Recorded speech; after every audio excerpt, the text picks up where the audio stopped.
Voilà, ils sont là. Bonjour, bonsoir, merci de m'accueillir. Alors, on continue notre série de réflexions sur la volonté de Dieu, que j'ai appelée Divine Direction. On a déjà réfléchi là-dessus, et comment connaître la volonté de Dieu? C'est cette question qu'on se pose souvent. Quelle est la volonté de Dieu pour ma vie? On sait que les décisions qu'on prend aujourd'hui vont influencer notre vie de demain, comme notre vie de demain est influencée par les décisions qu'on a prises il y a quelques années. Le souci de notre époque, c'est qu'on a de plus en plus de mal à prendre des décisions. Parce qu'on a ce souci de l'illusion de la perfection qui est... Parce qu'on veut faire les choses bien, on veut faire les choses très très bien. Et alors, surtout si on est chrétien, on veut faire les choses parfaitement. Et c'est bercé en plus par les réseaux sociaux où on nous montre des images parfaites, etc., des moments pris sur le vif, enfin bref. Et il y a aussi, on a trop de choix, tellement de choix que finalement tu choisis rien. Et puis il y a la programmation des enfants. C'est quoi ça, la programmation des enfants? Par exemple, ceux de mon âge, qui ont plus de 50 ans, se rappellent que quand on était enfant, il n'y avait pas de téléphone, pas d'ordinateur, et donc nos parents nous occupaient autrement qu'on occupe les enfants aujourd'hui. Et très souvent, c'était va jouer avec les voisins, les amis, etc. Et puis, c'était nous, les enfants, qui qui décidions de quoi on allait jouer. Est-ce qu'on allait faire le vélo? Est-ce qu'on allait grimper aux arbres? Est-ce qu'on allait jouer au foot? Est-ce qu'on allait jouer au ping-pong? Est-ce qu'on allait, je sais pas, jouer aux cartes, jouer je sais pas quoi? Voilà, mais on inventait notre emploi du temps, on décidait pour nous-mêmes de notre temps libre. Les spécialistes disent qu'aujourd'hui, les parents ne laissent plus autant de liberté aux enfants que ce qu'on pouvait les laisser il y a 50 ans, quoi.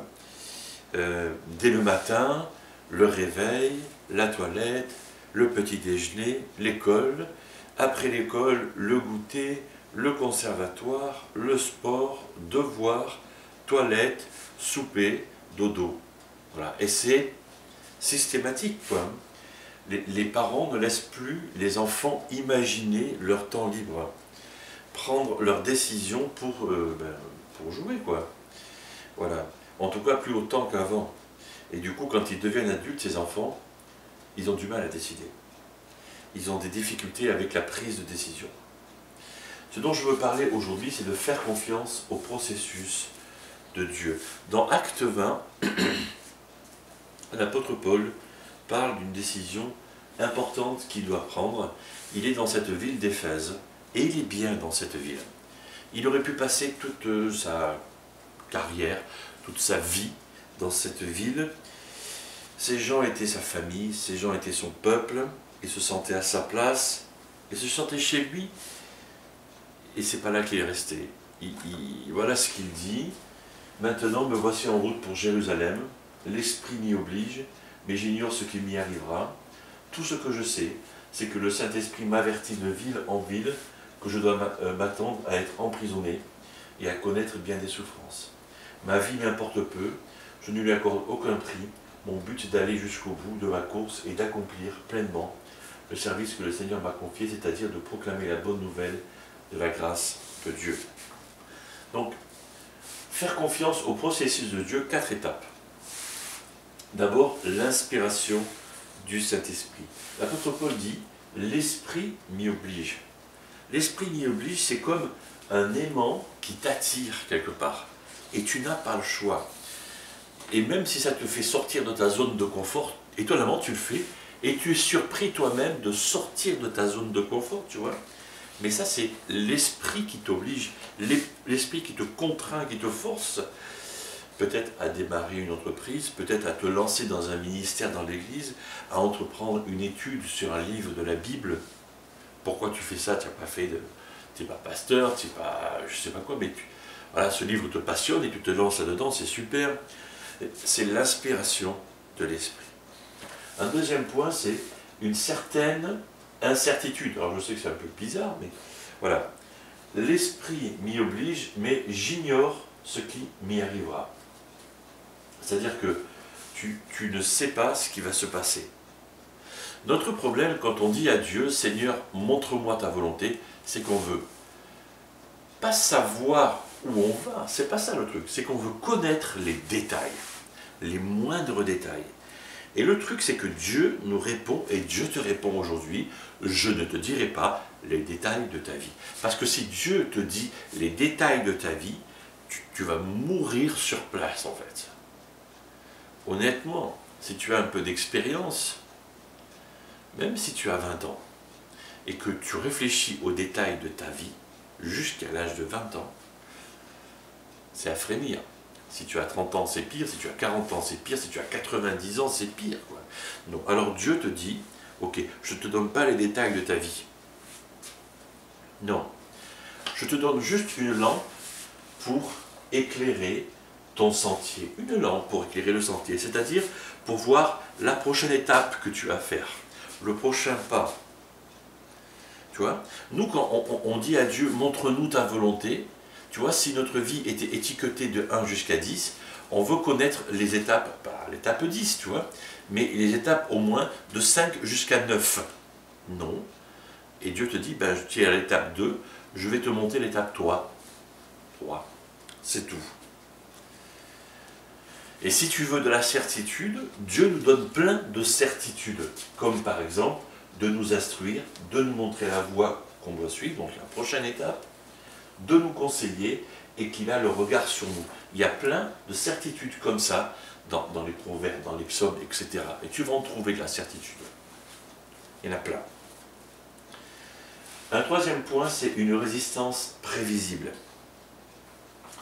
Tout ce que je sais, c'est que le Saint-Esprit tout à l'heure, le même Saint-Esprit qui l'a attiré, l'avertit de ville en ville, donc étape après étape, que je dois m'attendre à être emprisonné et à connaître bien des souffrances. Voilà ce qu'il sait. Il sait une chose, c'est qu'il va en prendre plein la figure. Ça, il le sait. Et, bon, nous, on sait que c'est ce qui s'est passé, puisqu'il a été emprisonné après ça pendant 4 ans, et qu'il va mourir à la fin de sa vie, décapité, etc. Bref, mais...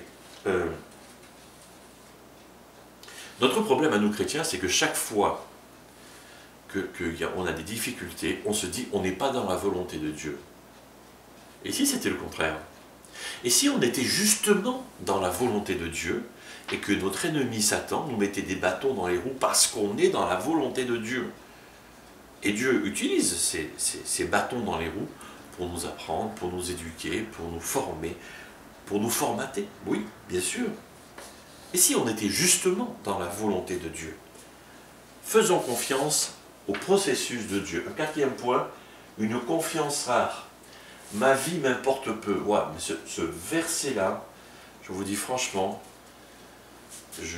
quand je le lis, je me dis, bon, c'est l'apôtre Paul qui le dit, hein, parce que le dire pour soi, je ne sais pas si beaucoup d'êtres humains peuvent le dire. Hein.